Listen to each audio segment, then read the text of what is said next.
Nintendo Wii here, welcome back to Let's Play Retro Games. In this video I'm going to be telling you some of my favourite moments from 2017 and showing you some of my favourite retro gaming pickups of the year as well. So thanks for watching. So here we go, I want to start the video with two games I picked up from Telford MCM back in February. Unfortunately this seems like it's the last year ever that MCM will be on in Telford, which is where I live, so it's a really big shame.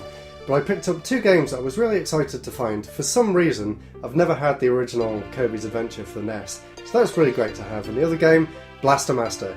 The Switch was just about to be released the month after, and I was really excited to go and play this before Blaster Master Zero. Just after that, the Switch came out, which I was super excited about, and a few months after that, I didn't really get many retro games because I moved into my own place, which you can see now.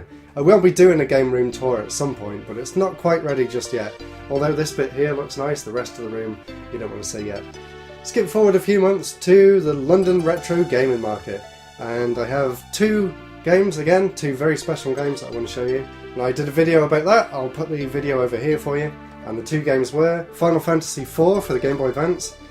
One of the Final Fantasy games that I always hear is really good, so I was very excited to pick this up. And I was playing it a lot on the Game Boy Micro. Really great game. It's one of my favourite Final Fantasy games now after playing this. Haven't quite finished it, but I think I'm near the end. It's really good, it really is. And the other game I was very excited to find, one that's a bit more obscure, a bit of a hidden gem, I might say, for the N64, Tonic Trouble, made by the same people who made Rayman. I mentioned it in my London Gaming Market video, so I won't talk too much about it here, but very excited to get both of these games. Now we get into the really cool stuff. First up, a game I thought I would never own. When me and my girlfriend moved in, we had a lot of duplicate games, so we traded quite a lot of them in at Kex, and I used the money from that to pick up this, Burning Rangers for the Sega Saturn. It's really great. I really hadn't seen much of the game going into it, so I was very pleasantly surprised. It's certainly not cheap, but it's definitely well worth getting if you can afford it, or if you find it one day. I'll do a gameplay video about it at some point, but at the moment I don't have a way of hooking the Sega Saturn up to the capture card, so maybe I'll hear about it in the future. I haven't finished it yet, but I do intend to. Just before I show off a few more games, I just want to say that around this time I released my own game. Another reason why 2017 has been such a great year. I released Super Donuts and it's done really well, so if you haven't checked it out already, I'll put the trailer over here for you to go and have a look at, and hopefully next year I'll be starting on my next game project. I haven't quite decided what I'm going to do yet. I'm looking into the Monogame framework, if any of you people have heard of that, because it's open source and possibly, fingers crossed, I'll be able to get it onto the Switch one day, but no rush yet, I'm still really just looking into it. So the next game I want to mention here was one that I was extremely excited to find at Birmingham MCM a few months ago. The video's over here if you want to go and see that entire video, but just want to show this off here because I was so excited to find it. I sort of had to double take, I didn't even think I was seeing it. Pokemon Trading Card Game 2. Really amazed. Even in Japan this is really difficult to find. It was 25 quid, cart only, but definitely worth the price. I have to get a translation pack so I can actually understand what I'm doing, but really excited to finally own this. I have one more game here to show you, and then something really amazing that I have not mentioned on the channel. I've mentioned it on Twitter if you follow me on there, but you won't believe what's coming next. But before then, here it is, the most expensive game I have ever bought. And I haven't played it yet, I'm hoping to play it after I finish Xenoblade. Lufia 2 Rise of the Sinistrals for the Super Nintendo.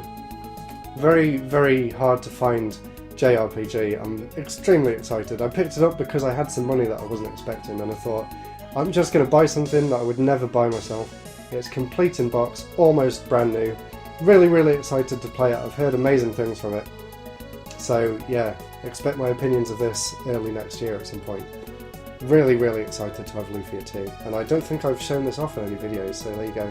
I'll do some close-ups of the, it's even got a map inside it, of the map, the instructions.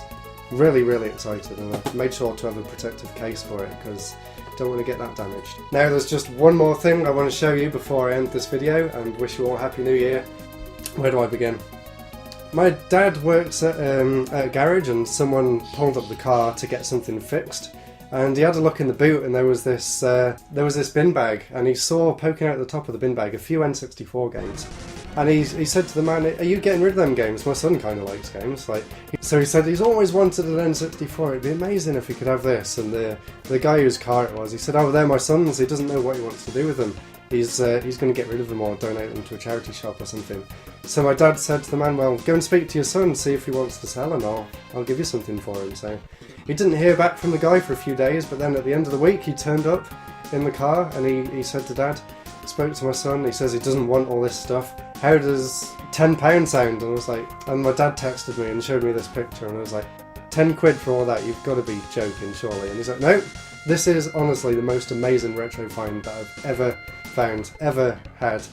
Really incredible. £10, about 20 N64 games, the console, 2 controllers, a black controller and a grey one, both of them perfect condition." So here's all the games that were in the back of that car. This is amazing. All this for £10, plus the system and 2 controllers. That's actually incredible. Complete in box, perfect dark, immaculate condition, really amazing. F-Zero X, some really great games. Super Mario 64, Star Wars Rogue Squadron, one of the best Star Wars games. GoldenEye 007, classic. Formula 1 Grand Prix, one of Dad's favourite games. He was very excited to see this again because he used to play it loads back in the day. Mario Kart 64, complete with instruction manual. There was a few duds in there as well. FIFA 64 and FIFA 99. I even checked on Kex and they give you about 2p for both of them, so I don't know what I'm going to do with these. Maybe I'll give them to a charity shop or something. Pilot Wing 64, one of the only launch games for the system. And Top Gear Rally, Command and Conquer for the N64. Not had this one before, so it was really exciting to get. Donkey Kong 64, complete with the expansion pack in the box. Turok Dinosaur Hunter. I've never actually owned the first one, so that was another one that I was very excited to find. Hot Wheels Turbo Racing, never had this either and it looks pretty good. Ready to Rumble Boxing, Play Fighter 63 and a third. Apparently one of the worst games on the system, so I'm quite intrigued to see how this one plays. NBA Courtside, Duke Nukem 64, complete in box. I was quite surprised actually to find out that the inside of this box is plastic rather than cardboard. Multi-Racing Championship, one of the first racing games to come out for the N64. I actually only had the cart for this before, so I'm quite happy to have the box to go with. The other game that comes with a plastic insert, Mortal Kombat Trilogy. And yeah, there's the console as well.